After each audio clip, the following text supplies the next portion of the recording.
कितना तैयारी करके आया आप? 1 साल का ही लेके आया हूँ, लेकिन I have the backup but I don't want to use it. कहाँ रखा है? घर इंडिया। 12-15 लाख रखा हुआ है। हाँ। और चैट जीपीटी का यूज किया था? कोई चैट जीपीटी यूज नहीं किया था। इंस्टेड ऑफ दैट मैंने कैम्ब्रिज का यूज करके करेक्शन किया, जिसने 1.25 लाख रुपए 1,30,000 रुपीज दिया है कंसल्टेंसी को। और उसमें भी उसका ऐसा था कि मेरे पापा ने तो नेगोशिएट किया था।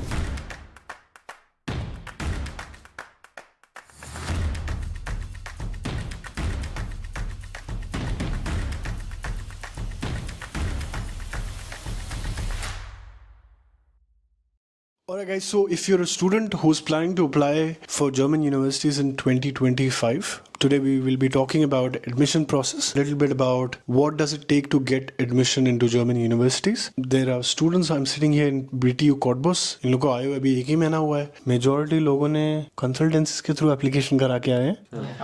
तो मैंने जब पूछा इन लोगों को तो इन्होंने बोला नहीं उन लोगों ने कुछ नहीं किया, आधा काम हमने करा। ठीक है, ऑलमोस्ट पूरा। सो पहला सवाल, now that you guys look back at the entire journey, can you do everything by yourself और no? Now we can. Now you can. या तो पहले क्या ऐसा इन्फॉर्मेशन नहीं था जो अब आ गया? जब खुद से करना चालू किया तब पता चला कि ओके एप्लीकेशन में कहाँ एप्लीकेशन डालनी है, कितना टाइम उसमें लगता है, कौन सा ईमेल पे किसको फॉरवर्ड करना है, वो सब अभी जब पता चला है खुद से, पहले नहीं पता था। अगर यूट्यूब पे भी बहुत डिटेल में जाना पड़ता है। अगर कोई university to university apply procedure different होता है। यूनिएसिस से थ्रू करता है, फिर नॉर्मल डायरेक्ट यूनिवर्सिटी पोर्टल से एडमिशन होता है, तो वो डिफिकल्ट पार्ट था। लेकिन वो ठीक है, अभी एक बार हो गया, कर सकते कहीं भी। क्या मतलब ये पूरा प्रोसेस एप्लीकेशन फाइलिंग का ये इतना डिफिकल्ट है कि लोग खुद से कर नहीं सकते? बिकॉज मैं तो बहुत लोगों को मिला हूँ जो खुद से करके आए हुए हैं, राइट? कल मैं तुम लोग को ऑफ कैमरा बता रहा था, मैं किसी से मिला जिसने 1.25 लाख रुपए 1,30,000 रुपीज दिया है कंसल्टेंसी को, और इतना पैसा देके वो यहाँ तक पहुंची है। और उसमें भी उसका ऐसा था कि मेरे पापा ने तो नेगोशिएट किया था। मैं बोला कितना नेगोशिएट किया? बोलता 10,000 कम किया उन लोग ने। बट 1.25 लाख रुपए देना, look I am not against any consultancy, but मैं एज अ स्टूडेंट आपसे पूछ रहा हूँ कि इतना वर्थ है क्या आज के टाइम पे कि मैं खुद से कर सकता हूँ? आपने खुद से किया था एप्लीकेशन? मैंने तो खुद से किया था, जो भी प्रोसेस था। मतलब I used to go to the sites where TU Berlin, तो उसका साइट भी रहेगा ना, तो उसमें देख लिया क्या क्या जरूरी है, वो फ्रॉम वेयर डायरेक्ट कर सकते हैं, ना तो यूनियासिस से करना है। तो इसमें मेरे ये पूरे प्रोसेस में, बिकॉज देख कैसा है ना कि इंडिया में बैठ के everything will be very overwhelming, and I know why you would go to a consultant, because एक वो थोड़ा बहुत डर रहता है, ठीक है, 1% का, तो कि मेरे से गलत हो जाए तो। बट मेरे को लगता है कि यार it's only a matter of कि जब तक मेरा पूरा रिसर्च ना हो जाए, राइट? एक बार मेरे को रिसर्च कर लिया मैंने कि हाँ ये मेरे 10 यूनिवर्सिटी है, मैं यहाँ अप्लाई करूंगा, इनका एप्लीकेशन यूनिसिस से जा रहा है या डायरेक्ट जा रहा है, राइट? या VPD निकाल के जा रहा है। तो in your experience what is step 1? Let's just define steps so that people have a bit of take away from this video कि हाँ पहला मेरे को APS करना है या मेरे को IELTS देना है, क्या है? तुमने क्या किया था स्टेप 1 में? मेरे बारे में तो as soon as my like bachelor's done, I applied for APS immediately. अच्छा, तो APS 1 month में आ गया था। ओके। तो I have an APS, so I started looking for the universities. जो उसका रिक्वायरमेंट के वजह से मैंने देख किया। मतलब मैंने 3 university, I was more focused on space technology stuff. तो वो जो कॉलेजेस ऑफर कर रहा है वही कैच करके उसका साइट्स डिटेली पढ़ा था। तो उसका रिक्वायरमेंट्स क्या है, क्या क्या documents they are asking for, और from where they are asking to approach them. Right. कोई कॉलेजेस है you can apply directly, and for example BTU Cottbus is assigned with uniassist, I mean like uniassist करना पड़ता है। Right. तो मैंने Berlin को और TU ब्रीमेन को तो डायरेक्टली एप्लीकेशन डाल दिया, और उन लोगों का वेबसाइट्स है जो वहाँ लॉगिन डिटेल्स है, राइट। वहाँ से कर सकते हैं। Whereas when it comes to BTU Cottbus, uniassist से करना पड़ता है। Uniassist will check your all the documents, APS भी चेक करता है, सब कुछ चेक करके BTU को अप्रोच करने के लिए बोलता है। और बोलता है कि अपन like uniassist people has forwarded all this documents to TU like BTU, they will be approaching me. तो मैंने ऐसा like I was waiting for a long period of time. मेरा एडमिशन तो सितंबर में आया था, सितंबर 18 को आया था। वाओ। तो लास्ट लाइक मेरा होप्स नहीं था कि BTU में आएगा। सो ब्रीमेन और TU बर्लिन तो रिप्लाई नहीं किया, और ब्रीमेन का तो छूट गया। तो I was looking for this only option is BTU। So just for people to like you know understand, because मेरे को बस मतलब आपने जो एक्सप्लेन किया आपने बहुत फास्ट बता दिया, बट मेरे को ना ब्रेक डाउन करना है प्रोसेस को, राइट? तो मेरे लिए मैं कहना है, first of all my question is, if I M in my 7th semester, तुम लोग सब फ्रेशर हो राइट, कि एक्सपीरियंस लेके आए हुए हो? I have 1 year of fresher है, फ्रेशर यू एक्सपीरियंस है कितना? नहीं 10 months 10 मंथ्स का एक्सपीरियंस आपको? फ्रेशर है। तो आप लोगों ने फिर APS 7th सेमेस्टर में अप्लाई किया, 8th सेमेस्टर में, या कब अप्लाई किया? So what I would say is here, I applied in the 6th semester itself. अच्छा, हाँ. तो मतलब तुम्हारा बहुत पहले से प्लान था कि भाई मेरे को मास्टर्स करने जाना है, एटलीस्ट एक साल पहले से तो? So when the third year got over and job placements were coming in, that time I realized that it's not going to happen and I need to do something more than this. So that is when I decided. So what I would suggest is start early. So there's no hard and fast rule that you have to apply in the 7th itself. I personally have got in the 6th sem itself APS. Okay, तो जब तुम 7th semester में थे तब तुमने 6th semester तक का transcript लेके APS अप्लाई कर दिया, right? Did you give IELTS by then और नो? No, not कुछ yet. नहीं ज़्यादा। तो APS अप्लाई करने में क्या क्या चाहिए होता है? एक 10th 12th और फिर 6th सेमेस्टर तक का ट्रांसक्रिप्ट दिया आपने। Correct. आप लोग ने भी डिग्री खत्म होने के बाद किया या डिग्री के टाइम में? डिग्री खत्म होने के बाद किया। अच्छा, ओके। तो मेरे को ये बताना कि जैसे कि स्टेप 1 में लोगों को हमने बता दिया कि आप APS अप्लाई कर सकते हो, आप अगर बैचलर्स पढ़ रहे हो तब भी आप अप्लाई कर सकते हो, बट जैसे इन्होंने बोला कि एटलीस्ट, मतलब मैंने भी सुना है कि 3 साल की डिग्री तो होना बहुत ज़रूरी है APS के लिए, राइट? सेकेंड स्टेप क्या है इसमें? मतलब मान लो मैं अभी ग्रेजुएट हो चुका हूँ, मैंने 8 सेमेस्टर दे दिया है और अब मैं अप्लाई करने के लिए रेडी हो रहा हूँ। यूनिवर्सिटीज जब सर्च करने जाते हैं, व्हाट आर द 2-3 फैक्टर्स जो दिमाग में रखनी चाहिए आपके हिसाब से जब आप यूनिवर्सिटी लिस्ट बना रहे हो? तो एक तो IELTS का स्कोर, ठीक है, उस यूनिवर्सिटी को GRE या GMAT लग रही है कि नहीं, ठीक है, कि उसकी अलग एग्जाम है। ये मेजर 3 पॉइंट्स है। अगर उसको GRE GMAT नहीं लग रही तो IELTS का स्कोर तो अराउंड 6.5 to 7 होता है। अच्छा। तो ऐसी IELTS की प्रिपरेशन करनी पड़ेगी। और मेरा एक और क्वेश्चन था आप लोगों के लिए कि जब आप लोग ने यूनिवर्सिटी की एप्लीकेशन फाइल किया तब तक हाथ में प्रोविजनल डिग्री आ गया था या 7th सेमेस्टर के बेसिस पे अप्लाई कर दिया मास्टर्स में? So in my case, I didn't have a provisional degree as well. I had to still give my 8th semester exam. I had only the transcript till 7th semester. जब apply किया German Yeah. University में? Yep. Oh wow, okay. So all this information you'll get on the university portal itself. What are the requirements? You have to be thorough with everything, and if you are in doubt, you have to straight away mail the internationals office for that particular course, and they do reply. But बहुत लोग बोलते हैं ना कि उनके rejection का कारण ही ये बन जाता है कि आपने डिग्री खत्म नहीं किया हुआ है, right? when it comes to my sector, मेरा 1 year साल like I have the experience, तो मैंने 2023 में मेरा डिग्री पास हो गया था, but I applied for TU Berlin and TU Bremen, both of them at when I'm in my 7th semester.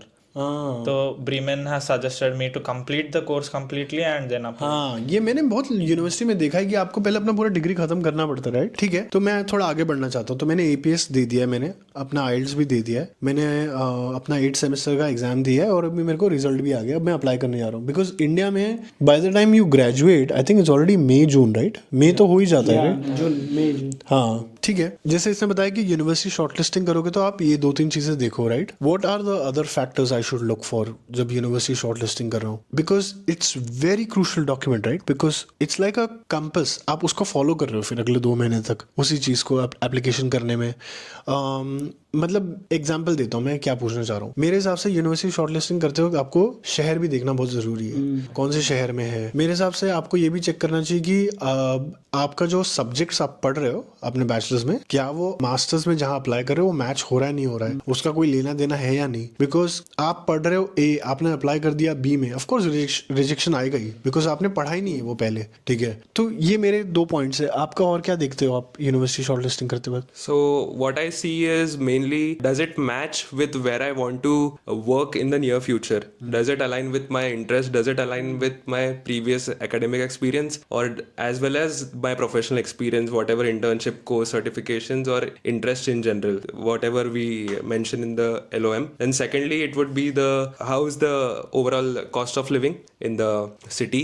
And third, I would say job opportunities, because we come here with a 1 year of block account, so you have to work somewhere, and and then you have to factor in the expenses as well. Even if you're coming here and you're focusing on your studies, so you do that for 6 months and then you move out and then you learn how to, you know, get some jobs and then extend your visa and so on. So मेरा university shortlisting का list ready है, Excel sheet. मेरे को क्या क्या documents चाहिए होते हैं एप्लीकेशन फाइल करने के लिए? 10th 12th मार्कशीट्स, डिग्री की सारी marksheets, even transcript also, then language certificates, the German, like if they have German requirement you need that, और आइल्स कंपलसरी, और I guess in some universities they accept MOI, medium instruction letter, and then but MOI university तक ठीक है, embassy में उन्होंने I think लिखा हुआ है उनको आइल्स चाहिए, वीजा के लिए मैंडेटरी है। या for visa purposes IELTS is mandatory. ठीक है, इसके अलावा और कुछ? No that's all, like extracurricular activities में आ जाता है like you need a strong Europass CV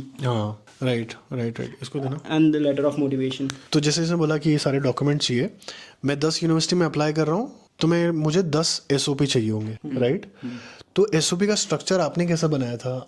you know, एक होता ना कि विनिंग SOP जिससे मेरे को एडमिशन मिल जाए। आपके केस में तो आपका स्कोर भी कुछ 7 पॉइंटर्स में था, 7 CG पे something, right? So that means you had to work more on this piece of document. तो आपने कैसे तैयारी करी उसकी? सो मैंने पहले क्या किया, मैंने खुद के अपने स्किल्स जितने हैं लिस्ट आउट किए, general skills, not according to any university. उसके बाद मैंने आई मेड मैंने एक मास्टर बनाया कि भाई this are my skills according to timeline, वो मैंने डाला। उसके बाद according to each university what they are factoring in, like if they are mentioning a particular subject और अ पर्टिकुलर इंटरेस्ट, तो उस चीज को एग्जैक्ट मैंने वहां पे डाला है। सो वो मैंने in the 3rd paragraph 4th paragraph मैंने वो डाला है। विथ दैट मैंने अपना मोटिवेशन भी डाला है कि if I am working in this field, this is where I want to reach after the degree, this is where I want to work in. So वो सब चीज मैंने फैक्टर किया। साथ ही साथ what I did is, the moment like I like power engineering at BTU, I contacted the seniors here directly in LinkedIn.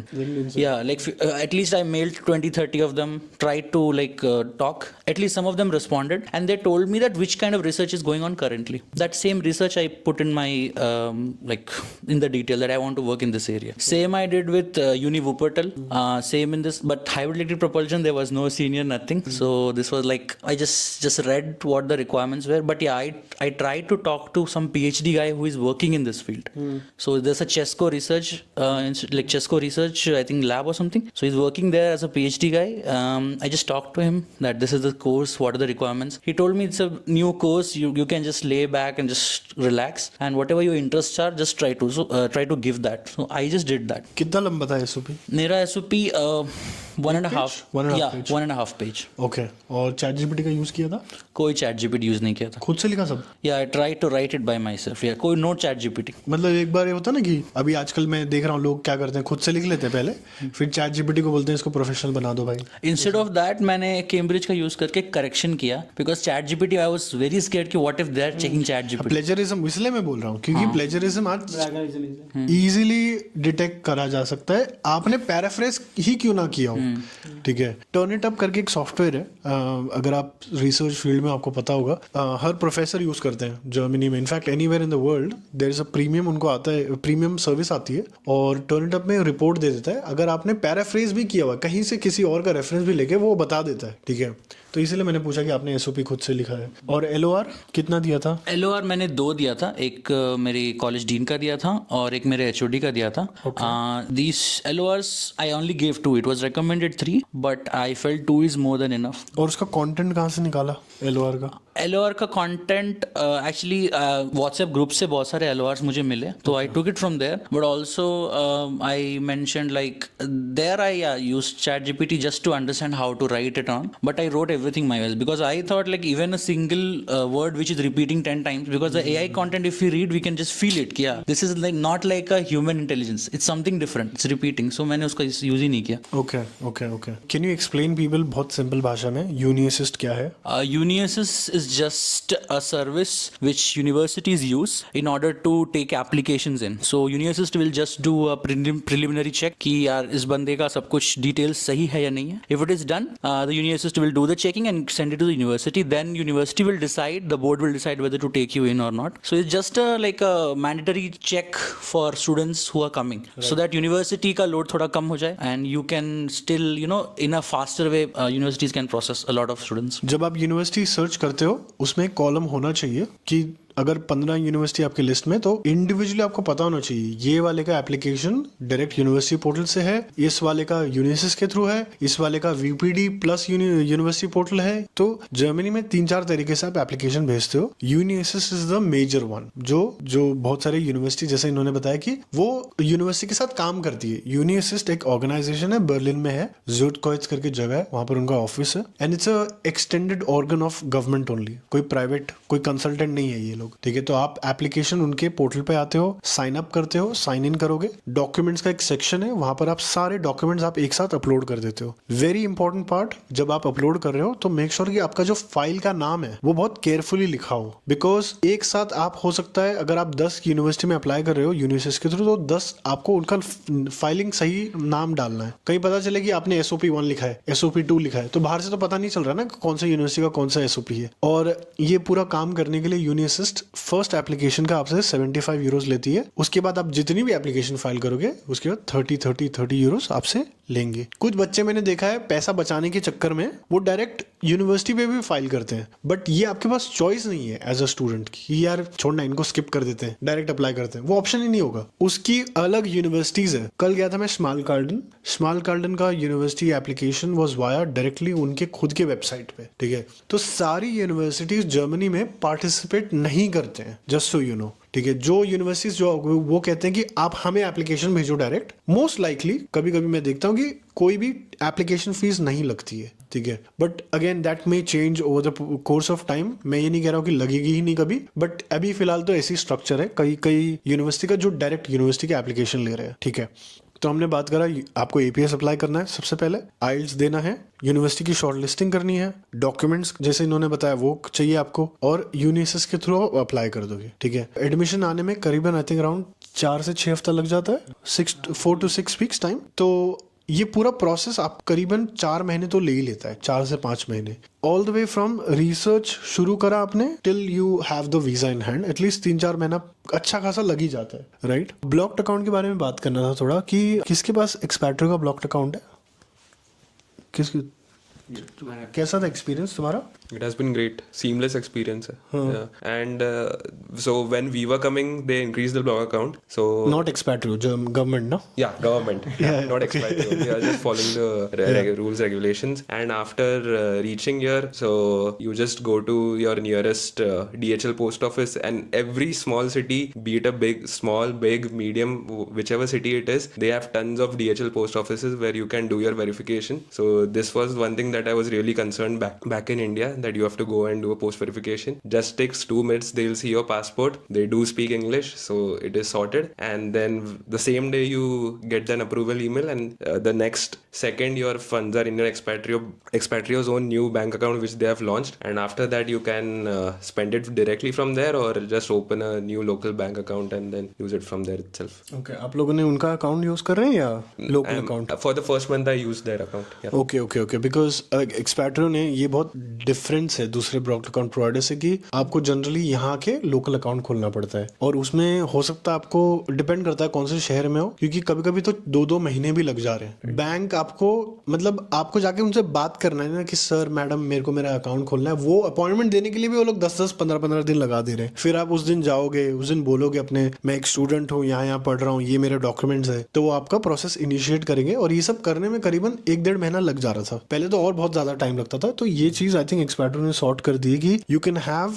The access to your money instantly, जो उनका अकाउंट, उनका खुद का अकाउंट है, राइट, जो ऐप के through आप activate कर सकते हो। ओके, तो ब्लॉक्ड अकाउंट कराने में कितना टाइम लग गया था करीबन? अगर मेरे पास पैसा रेडी है, मतलब मान लो मेरे डैड के अकाउंट में 20 लाख रुपए पड़े, I am ready to transfer, कितना टाइम लगेगा? I got it within 6 hours. 6 hours? Yeah. घर में बैठ के गया या बैंक गया था तू? No, घर से. So I had a remit agency Okay. who just made the transfer on my behalf. So I just sent them the money.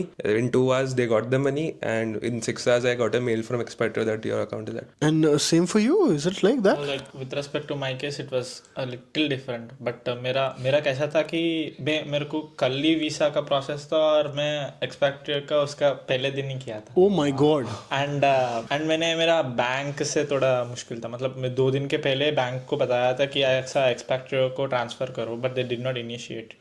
तो मैं फिर से कल जाना, मतलब पहले दिन जाना पड़ा। एंड मैं बैंक से बात किया तो भी they were like it will charge if it is from the single account like 7 lakhs के ऊपर। हाँ, बरोबर। Then you will have the Taxes भरना पड़ेगा ना? So I just contact the Expatrio that if I can do with 2 accounts at one place। तो पापा से और मेरे से एक अलग अलग करके मैंने भेजा था, so to avoid the tax. And Expatrio by मतलब रात को एक्सपैट्रियो का अमाउंट मिला था, वेरिफिकेशन प्रोसेस में था। एंड मैंने जाके वीसा भी कर दिया, और वीसा होने के बाद after me coming to home 3 o'clock को ऐसा एक्सपैट्रियो का ब्लॉक्ड अकाउंट चालू है करके आया। Then I have to rush back to visa point to give this certificate, and visa point accepted my this thing. They took and give that vice का proof submit किया था इंस्टेड ऑफ दैट। देन मैंने वो ले लिया और ये submit किया। ओके अरे भाई ऐसा नहीं करना, ठीक है? ये बहुत यूनिक केस है, नहीं तो वो एंटरटेन नहीं करते हैं। हाँ यार, मतलब एक बार वीजा ऑफिस में आपको अगर आप जाके आ गए, सीधा आपको या तो वीजा मिल रहा है तो नहीं मिल रहा है। But was very unique that they were very nice to take you that. Like मेरा वीसा प्रोसेस बहुत मतलब बहुत स्मूथ था, कुछ भी पूछा नहीं। VFS हैदराबाद गए थे? VFS हैदराबाद का था और चेन्नई को गया था। एंड मैं पंजागुट्टा सेंटर में किया था सुबह फर्स्ट स्लॉट में। And without even option I opted premium lunch and I did not even arrange all the documents. I simply went there, they arranged all the documents. Like मेरा तो 1 year का gap, मतलब मैं काम कर रहा था। She was asking like you have a gap of 1 year right, you do you want to fill anything with respect to that. I gave my internships which I did in my engineering। और मेरा sports भी था तो sports दे दिया, और मेरा experience जो certificate था वो भी दे दिया। Okay all this things and वो सिग्नेचर्स वगैरह किया था। डन। ओके उनको देना। जैसे कि आपका डिग्री आप लोगों का सबका 2 साल का, राइट? तो क्या आप लोग 2 साल का तैयारी फाइनेंशियल प्लानिंग करके आए हो, या अभी सिर्फ फर्स्ट ईयर का ब्लॉक्ड अकाउंट का पैसा लेके आए हो और ये सोच के कि उधर जाएंगे और काम करेंगे फर्स्ट ईयर और सेकंड ईयर का कॉस्ट ऑफ लिविंग निकालेंगे, ऐसा है सोच के आए हो या तैयारी करके आए हो? नहीं, तैयारी तो है लेकिन सेकंड ईयर का भी? हाँ, मतलब तैयारी तो है लेकिन वो करना नहीं है। यहाँ के जो करने आए वो करना है। फिर पहले फर्स्ट सेमेस्टर तो मतलब मैं तो कुछ करूँगा नहीं, बस एक्सपीरियंस लूँगा।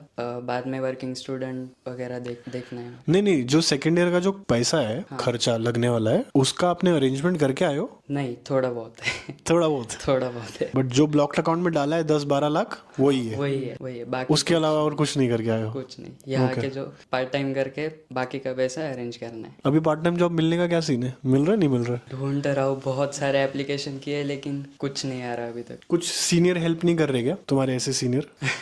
सीनियर कुछ हेल्प ही नहीं कर सकते ना, सारा सीनियर खुद जॉब ढूंढ रहे सीनियर खुद जॉब ढूंढ रहे कुछ जॉब मिल रहे हैं। ओके तो ये गलत है ऐसा। मतलब look, I want to give people realistic expectation कि यार ऐसा पहले होता था कि आप 1 साल का ब्लॉक्ड अकाउंट करके आ जाओ, फिर आप यहाँ आने के बाद काम करोगे और नेक्स्ट ईयर का पैसा तब तक जमा हो जाता था by the end of first year, right? ऐसा लग रहा है होएगा कि नहीं होएगा?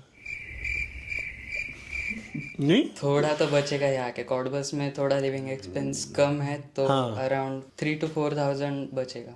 तो आप ये कह रहे हो कि गिवन कि अभी का कॉस्ट ऑफ लिविंग कम है तो अभी 992 यूरोस आपको हर महीने ब्लॉक्ड अकाउंट से मिलता है। कितना उड़ जा रहा है अभी? तो बस 1-2 महीना में तो अराउंड मेरे तो 700 गए पर मंथ। 700, तो बेसिकली वही 150 यूरो बच रहा है। 150 यूरो बच रहा है। 150-200 यूरो। बाकी यहाँ आने के बाद सामान लिया तो फिर वो गए। हाँ। बाकी अगर बस लिविंग एक्सपेंसेस सोचोगे तो बस 600। ओके इसको देना। Have you come with second year of preparation और नॉट येट? नो, मैं तो तेरा भी ऐसे सोच के आया कि इधर जाऊंगा काम करूंगा? मैं तो यहाँ आने के बाद मम्मा पापा को बता दिया कि सेकंड ईयर का भी थोड़ा मेरा इंडियन अकाउंट में डालो, ताकि monthly if you can save for me, if like मेरे को like I don't give my complete guarantee no मेरे को आ जाएगा करके.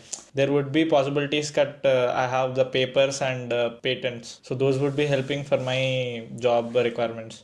But when it comes to reality check in Germany, I don't think that will also help. Okay. So मैंने मम्मा पापा को बता दिया कि मंथली डालो ताकि for the next year I can store that. मतलब मैं ये सोच रहा हूँ कि जो लोग बड़े शहर में रह रहे हैं, बर्लिन जैसे, म्यूनिक में, कि क्या हालत होती रहेगी यार उनके कॉस्ट ऑफ लिविंग की आज के टाइम पे. और लोग यही सोच के आ रहे हैं कि अभी कैसे भी करके जर्मनी चलते हैं और फिर काम हम तो देख काम, मेरे को लगता है कि काम मिल जाता है सबको, ऐसा नहीं कि कुछ ना कुछ कर ही लेता है, वो एकदम रिमोट पार्ट क्यों ना हो. मैंने देखा है लोग नॉर्डहाउसन, स्मालकार्डन और मतलब मैं कितने शहर भी नहीं है, वो तो गांव है, प्रॉपर गांव, फ्राइबर्ग. मतलब मेरे को वहां पहुंचने को ही एक बड़े शहर से एटलीस्ट 2-4-5 घंटा लग गया. तो मैं ये सोच रहा हूँ कि तुम ऐसे जगह से उठ के, क्योंकि मैं देखता हूँ, फॉर एग्जाम्पल देता हूँ, रियल एग्जाम्पल देता हूँ, इल्मिना हो गया. इल्मिना इतना छोटा जगह है, वहां से हर दिन आपको लगता होगा, अगर आप जैसे कि मुंबई जैसे शहर से अगर आप देख रहे हो, आपके लिए हो सकता है 2 घंटा अप डाउन करना बड़ी बात नहीं होगी. बट ऑनेस्ट बताऊं, जब आप यहाँ रहते हो ना, ये बहुत स्टार्टिंग डेज में लगता है कि ये तो मैं कर ही लूंगा. जैसे कॉटबूस अभी बर्लिन हो गया, हाँ टेक्निकली देखे तो अभी 1.5 घंटा लगना चाहिए, बट अभी मैं आया हूँ ऑलमोस्ट 2-2.5 घंटा लग गया है. और यहाँ से कुछ बच्चे मैं देख रहा हूँ अप डाउन करते हैं, अभी भी करते हैं पार्ट टाइम जॉब को लेके. तो मेरा क्वेश्चन आने वाले स्टूडेंट्स के लिए, may be you guys can help them कि यार is it a fair decision कि हाँ मैं 1 साल का ही खर्चा लेके चलूँ या बैकअप रख के आऊँ कुछ. No, I would highly suggest everybody to plan your finances very ahead of time itself, and you should not come with the thought that you'll come here and then you'll figure it out. Obviously, that should be the approach, but there has to be some backup plan, because even if you don't, you are here to study. That's the main criteria, that you have come here, you will study, you will complete your masters, and then you will decide what to do, what not to do. But for that, if you do odd jobs and everything, and then if you are not able to manage your credits and you are complete, and the 2 years masters which is intended, and which is the intended duration of the course, and you are taking 3 years, 4 years, and you are still not completing the modules, then that definitely is a bad decision, that I would say. कितना तैयारी करके आए हो आप? 1 साल का ही लेके आया हूँ, लेकिन I have the backup, I have the security for another 1 year, but I don't want to use it. कहाँ रखा है? घर पे, India. I don't want to use it. Backup है? Like again 1 साल का एक और 12-15 लाख रखा हुआ है. हाँ. सही है. अभी लेकिन यूज नहीं करना. Like I try my like best to get a work, like part time job, और मॉड्यूल्स भी निकालना है, तो साथ साथ में थोड़ा कोऑप करके निकलने की कोशिश करूंगा. ओके. मेरा तो 1 साल का ही है. I am ready to eyeball it, जो होगा I am ready for it. तो बट वन थिंग इज, थोड़ा पढ़ाई इफेक्ट करता है when you are looking into part time jobs. It will effect, there is no point, because time is 24 hours only. Time management का game है यहाँ सब कुछ. So if you are looking into doing part time jobs, then at least you should make sure you are not taking very hard modules in your first semester. At least you should be like, okay, if there are 5 modules, compulsory modules, out of them at least 2 or 3, if I can take the easy modules now, so that okay, comfortably you will be able to pass everything. If you're like आओगे and you're like 5 hardest modules you're taking, जो तुम्हें पता नहीं है, new things, with that you're thinking you'll do part time, नहीं. You have to decide that initially, because then course registration also closes for modules. So मैंने वो चीज़ किया है. Some modules which I am comfortable with, I have taken that. And also timings depend करता है. Like in some people have 3-day classes, 4-day classes. So if you're making that possible कि you have only 3 days of classes and Saturday, Sunday, or like at least 3 or 4 nights you have, then you can think, okay, मैं night shift भी कर सकता हूँ, I'll have ample time to study as well. तो वो सोच के करना पड़ेगा. अभी इनके सीनियर्स को बुलाते हैं इधर. सो अभी तूने सुना इनका दास्ता. Pretty much everybody is only here with 1 year of cost of living. तुम्हें यहाँ रहते हुए 1.5 साल हो गया? 1 साल हो गया? 1 साल हो गया. तो क्या ये सब रियलिस्टिक है, या पार्ट टाइम जॉब मिल रही है, नहीं मिल रही, क्या है तुम्हारा सीन? द रियलिटी इज़, हाँ, पार्ट टाइम जॉब जल्दी नहीं मिल रही है, और वर्किंग स्टूडेंट की तो दूर की बात है. पार्ट टाइम लाइक मैगडी, कॉटबस में जहाँ छोटा टाउन सिटी है, तो यहाँ पे जनरली लोग प्रीफर करते हैं मैगडी में भी कि तुम जर्मन फ्लुएंट तुम्हारी होनी चाहिए. Like in some case, like if they want people to work, like उनके पास अगर कस्टमर्स ज़्यादा आ रहे तो वो लोग हायर कर लेंगे, बट वो भी तुमको like per month 40 to 60 hours देंगे. तो वो लाइक अराउंड 400 और 500 यूरो में भी होगा. सो पार्ट टाइम जॉब्स पे तुम डिपेंड तो नहीं रह सकते. तो वो बात है, लाइक तुमको नेक्स्ट ईयर की पहले से प्लानिंग करनी पड़ती है थोड़ी थोड़ी। लाइक मैंने स्टार्टिंग में 1.5 महीना पार्ट टाइम जॉब किया as a delivery guy in Berlin. So like उसमें भी average like mini job like 500 euros जितना मिला। फिर उसके बाद लाइक मुझे नेक्स्ट ईयर के लिए मुझे थोड़ा फैमिली फ्रेंड से करवाना ही पड़ा। अच्छा। हाँ, और हाँ मतलब यही है, थोड़ा अभी पार्ट टाइम जॉब्स का यहाँ पे प्रॉब्लम है। तो लगभग मेरे को मास्टर्स डिग्री निकालने के लिए जर्मनी में पब्लिक यूनिवर्सिटी में ही बात कर रहा हूँ, करीबन 20-25 लाख रुपए चाहिए मोटा मोटा। हाँ, अगर मैं पार्ट टाइम जॉब नहीं कर पा रहा हूँ या नहीं मिल रही है तो बिकॉज आई थिंक जैसे उसने बोला कि एक तो मैनेज करना बहुत डिफिकल्ट हो जाता है, राइट। पढ़ाई के साथ साथ आपको मतलब basically you can't take rest.